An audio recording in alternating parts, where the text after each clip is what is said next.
Third grade, today is Thursday, and we're going over our last two reading strategies for this week.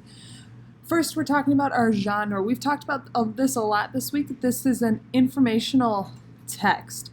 So one of these things that we've talked about is narrative nonfiction, and part of narrative nonfiction is an autobiography. So an autobiography is a specific type of narrative nonfiction, and we have three things that we know about autobiographies. One, it's one of those kinds of narrative nonfiction.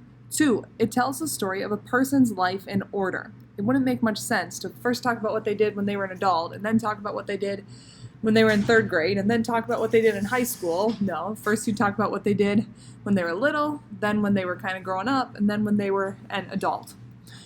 Next, it's written by a person that uses I and me. So the person's going to be writing the story about themselves. So for example, if Mrs. Mackey wrote a story about an autobiography about me, I would say, I grew up in Kansas City. I moved when I was in 8th grade, like, etc., etc. And that's how I would tell my autobiography. Room to Grow is an autobiography. It's a true story written by Kaiku about her life. She uses the words I and me. The story also has headings and a map. So headings are these that's in the green at the top of the page.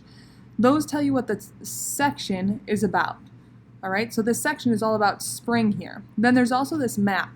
The map is a flat drawing of a real place. So this state of Oregon actually exists, and the cities in this map are real places. Now, our vocab strategy for this week is compound words. A compound word is when we have two small words, and then you smash them together into one bigger word. So it puts together the meanings of those two words. So, for example, one afternoon. Afternoon.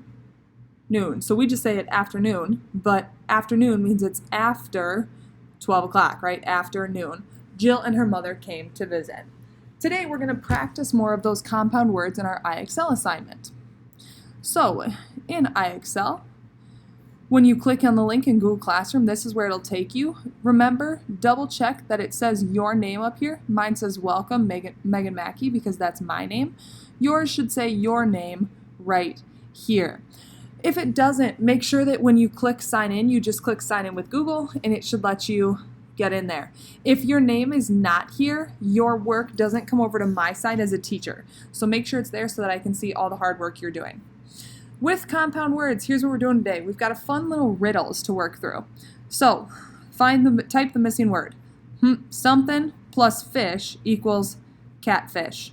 Well, if I take out the fish, F-I-S-H, I'm left with cat. So then I'm going to type cat there.